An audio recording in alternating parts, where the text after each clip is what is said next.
Assalamualaikum warahmatullahi wabarakatuh. Berikut penjelasan 3 ulama Paku Bumi Banten yang masih hidup. Banten merupakan provinsi 1000 kiai dan 1.000.000 santri. Itulah julukan untuk provinsi yang satu ini. Tak heran jika nama Banten terkenal di seluruh Nusantara, bahkan dunia internasional.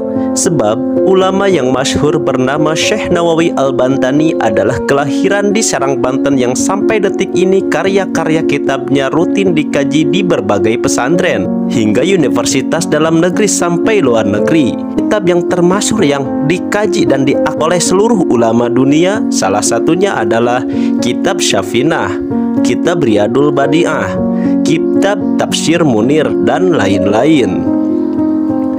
Provinsi yang dikenal dengan seni debusnya ini disebut-sebut memiliki paku atau penjaga yang sangat luar biasa. Berikut 3 ulama Banten paling keramat yang masih hidup saat ini. Yang pertama, Abuya Syar'i Ciomas, Banten. Abuya Tubagus Ahmad Syar'i Ciomas, Banten merupakan sosok ulama yang saat ini paling diakui keberadaannya sebagai paku bumi di Banten. Beliau merupakan salah satunya murid Syekh Nawawi Al-Bantani, sekaligus ulama yang satu-satunya diangkat dengan Mbah Hashim Asy'ari, pendiri Nahdlatul Ulama. Kini usianya sudah mencapai kisaran 140 tahun. Tentunya sudah sangat sepuh. Ulama yang satu ini sangat jarang dikenali oleh orang-orang umum di Nusantara. Tak jarang di Banten sendiri dikarenakan memang beliau jarang keluar terlihat publik. Kesehariannya hanya berdiam diri di dalam rumah dan menerima tamu yang datang ke rumah. Banyak tamu yang datang sekedar meminta doa dan barokah dari beliau. Beliau disebut-sebut sebagai pemegang golok Ciomas. Golok bukan sembarang golok. Golok yang bukan sekedar golok biasa, tapi golok ini merupakan golok prasejarah yang menjadi wasilah terusirnya orang-orang Baduy saat mereka menyerang Banten. Memang banyak golok-golok Ciomas, tapi itu bukan golok Ciomas beneran.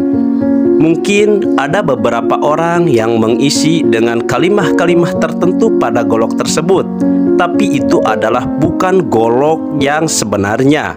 Golok Ciomas yang sebenarnya dipegang oleh Abuya Syar'i, yang satu-satunya orang memegang golok tersebut.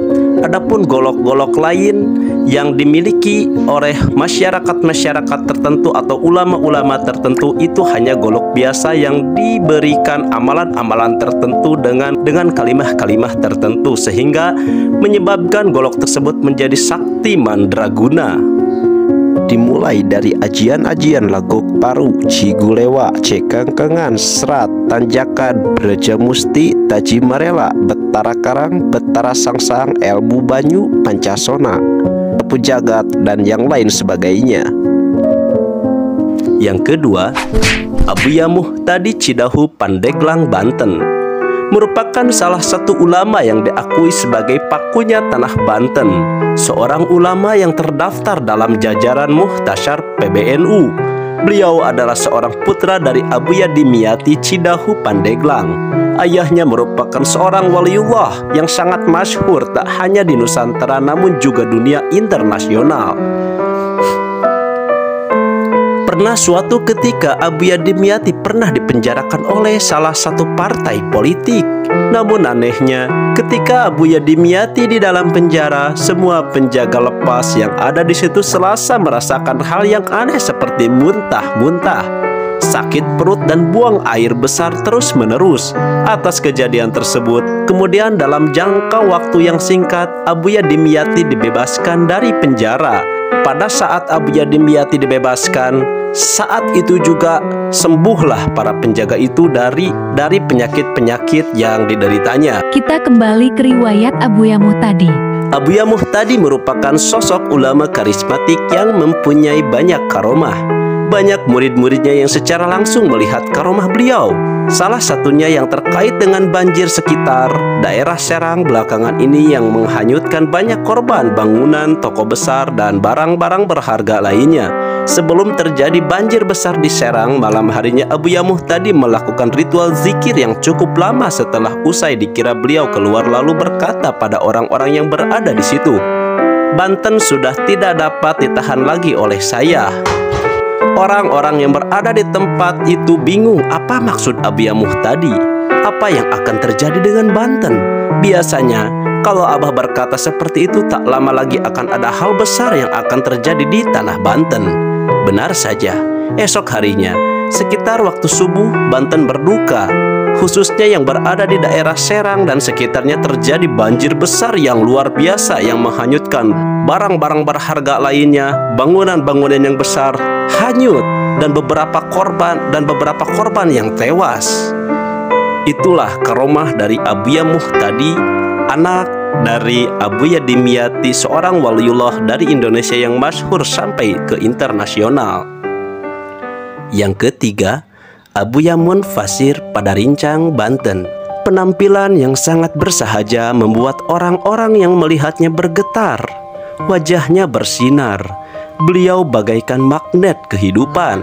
Ulama Pakubumi Banten yang terakhir adalah Abuya Munfasir yang bertempat tinggal di Padarincang, Serang, Provinsi Banten. Beliau mempunyai pesantren yang tanpa nama, terletak di kaki bukit Padarincang. Abuya Munfasir dulunya seorang dosen di IAIN di kota Cirebon. Setelah itu beliau hijrah kembali ke Padarincang.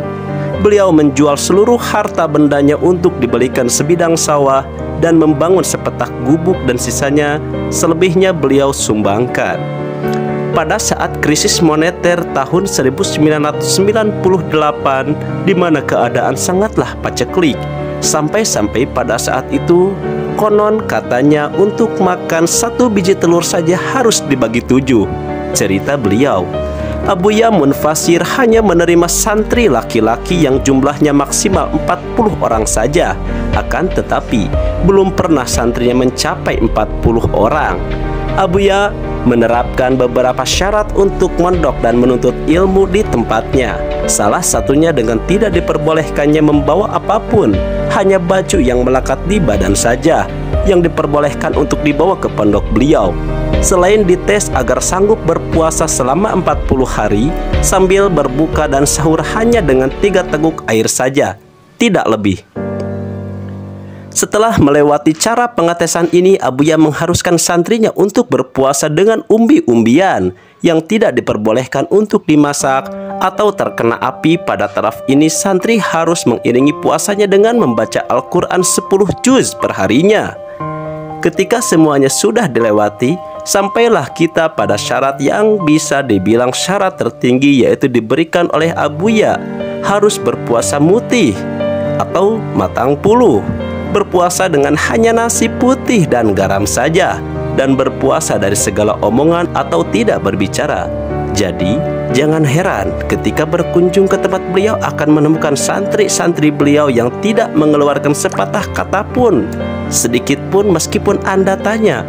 Bukan berarti santri itu tidak bisa menjawab atau tidak bisa balas menjawab, dikarenakan santri itu sedang menerapkan syarat yang telah diberikan Abuya kepada santri tersebut.